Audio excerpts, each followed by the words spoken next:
নমস্কাৰ সকলোকে ডিজি ইনফো আসাম চেনেললৈ পুনৰবাৰ স্বাগতম জনালো। আজি ছাত্ৰ-ছাত্ৰীসকলৰ কাৰণে এটা ভাল খবৰ।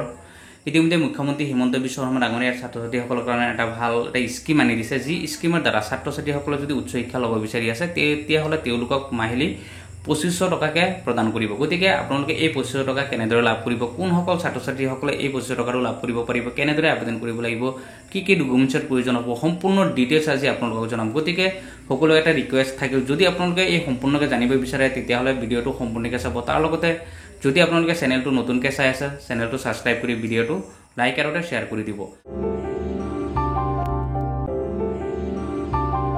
এতিয়া প্ৰথমতে চাওক জীৱন প্ৰেৰণা আঁচনিটো কি। চাওক, মুখ্যমন্ত্ৰী হিমন্ত বিশ্ব শৰ্মা ডাঙৰীয়াই ইতিমধ্যে ঘোষণা কৰিছে, যিসকলে ইতিমধ্যে গ্ৰেজুৱেশ্যন কৰি আছে তেওঁলোকৰ যাতে যাতায়াতৰ বাবে এটা খৰচ বহন কৰিব পাৰে, তাৰ কাৰণে মাহিলী 2500 টকাকৈ প্ৰদান কৰিব প্ৰত্যেকজন ছাত্ৰ-ছাত্ৰীসকলে। তাৰ কাৰণে যি জীৱন প্ৰেৰণা আঁচনি আছে তাত আবেদন কৰিব লাগিব। কিন্তু ইয়াত এটা কথা আপোনালোকে মনত ৰাখিব, যিটো নিযুত মাইনে আঁচনি আছিলে, যদি নিযুত মাইনে আঁচনিত যদি আপোনালোকে আবেদন কৰে তেতিয়াহ'লে আপোনালোকে জীৱন প্ৰেৰণা আঁচনিত আবেদন কৰিব নোৱাৰিব। যিকোনো এটা আঁচনিতহে আপোনালোকে আবেদন, যি মুখ্যমন্ত্ৰী জীৱন প্ৰেৰণা আঁচনি আছে তাত আবেদন কৰিবলৈ হ'লে আপোনালোকে চাওক আপোনালোকৰ কি ডকুমেণ্টছৰ প্ৰয়োজন হ'ব। সেইটো হৈছে চাওক, 1 কপি ফটো লাগিব, পাছপোৰ্ট সাইজ ফটো, তাৰ লগতে আধাৰ কাৰ্ড, পান কাৰ্ড আৰু ৰেচন কাৰ্ড। এই 4টা ডকুমেণ্টছ হ'লে আপোনালোকে আবেদন কৰিব পাৰিব। আৰু যিটো আবেদন কৰিবলৈ চাওক, আপোনালোকে জুন মাহৰ পৰা যিটো পৰ্টেল ইতিমধ্যে ষ্টাৰ্ট হ'ব তেতিয়াহে আপোনালোকে আবেদন কৰিব পাৰিব। গতিকে আপোনালোকে জুন মাহলৈকে অপেক্ষা কৰিব লাগিব। তে ইয়াত যিসকল ছাত্ৰ-ছাত্ৰী ইতিমধ্যে গ্ৰেজুৱেশ্যন কৰি আছে তেওঁলোকেহে আবেদন কৰিব পাৰিব। গতিকে আপোনালোকে আবেদন কৰিবলৈ আপোনালোকে জুন মাহলৈকে আপোনালোকে অপেক্ষা কৰিব লাগিব। তাৰ লগতে মুখ্যমন্ত্ৰী হিমন্ত বিশ্ব শৰ্মা ডাঙৰীয়াই এই আঁচনিৰ দ্বাৰা আপোনালোকে কি কথা উল্লেখ কৰিছে এই কথা আপোনালোকক ইতিমধ্যে জনাব বিচাৰিছোঁ। গতিকে আপোনালোকে ভিডিঅ'টো সম্পূৰ্ণকৈ চাওক। তাৰ লগতে আপোনালোকে যিটো ভিডিঅ' নটিফিকেশ্যনটো আছে আপোনালোকে অন কৰি ৰাখিব, তেতিয়াহ'লে নেক্সট পৰ্যায়ত যিটো হ'ব পাৰে বা তাৰ কাৰণে আপোনালোকে কেনেদৰে আবেদন কৰিব পাৰে সম্পূৰ্ণ ডিটেইলছ নেক্সট ভিডিঅ'ত আপোনালোকে জনাবলৈ চেষ্টা ৰিজাল্ট দিলে, হায়াৰ ছেকেণ্ডাৰী ৰিজাল্ট দিলে, গ্ৰেজুৱেশ্যনৰো ৰিজাল্ট দিব। দুটা আঁচনি আমি আৰম্ভ কৰিব লাগিব ছাত্ৰ-ছাত্ৰীসকলৰ বাবে।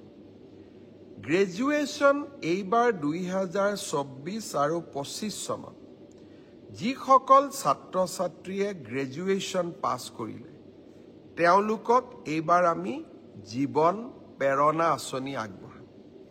নিযুত মইনাৰ হিতাধিকাৰীসকলে এই আঁচনি লাভ নকৰে, আন সকলো যুৱক যুৱতীক এই আঁচনি আমি আগবঢ়াম।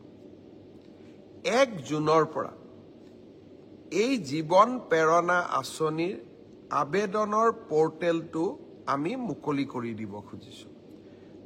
2024-25 চনত অসমৰ যিকোনো বিশ্ববিদ্যালয়, প্ৰাইভেট ইউনিভাৰ্চিটিৰ পৰা পাছ কৰিলে নহ'ব, যিকোনো চৰকাৰী বিশ্ববিদ্যালয়ৰ পৰা পাছ কৰা স্নাতকসকলে এই জীৱন প্ৰেৰণা আঁচনিৰ বাবে আবেদন কৰিব পাৰিব। এই আঁচনিৰ জৰিয়তে আমি কি পাম? প্ৰতি মাহত আমি 2500 টকা কৰি এবছৰৰ বাবে আমি লাভ কৰিম। এই টকাটো কিয় দিয়া হৈছে?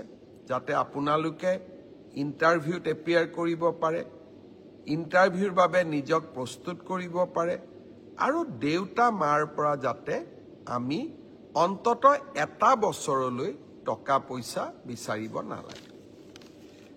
ছাত্ৰ-ছাত্ৰীসকলৰ বাবে আমাৰ দুটা আঁচনি, এটা হ'ল বিনামূলীয়া নামভৰ্তি। অহা 28 তাৰিখে মই অসমৰ কলেজসমূহৰ অধ্যক্ষসকলৰ সৈতে বা 29 তাৰিখে মই অধ্যক্ষসকলৰ সৈতে এখন ভিডিঅ' কনফাৰেন্স কৰিম। লক্ষ্য, এইবাৰ মই তেওঁলোকক নিজে স্পষ্টভাৱে ক'ম যে যি পৰিয়ালৰ ঘৰত ৰেচন কাৰ্ড আছে তেওঁলোকক আমি কলেজ, ইউনিভাৰ্চিটি আমি বিনামূলীয়া নামভৰ্তি কৰিম।